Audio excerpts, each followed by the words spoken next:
Mbretërinë në vijën të jenë prezente pranë përrojë të obligës, ndonse ndërhyrjet për pastrimin kanë qenë të shpeshta, situata vijën të jetë problematike. Vëret se mbretërinat janë prezente kudo, duke u kthyer në këtë mënyrë në një vatër të rrezikshme infeksioni. Banorët e pranojnë se janë vetë ato që treguan të papërgjegjshëm, duke i depozituar mbetjet e tyre pranë këtij përroji.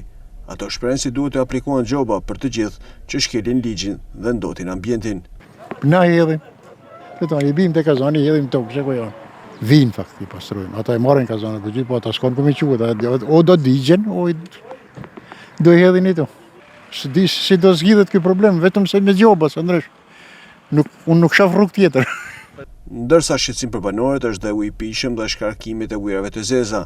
Ata kërkojnë që të ndërhyjet për zgjidhjen e këtij problemi. Na kena problem uji nuk pihet. Ne kemi shtruar rrugat, as kanë bërë gropa, tamam si duhet.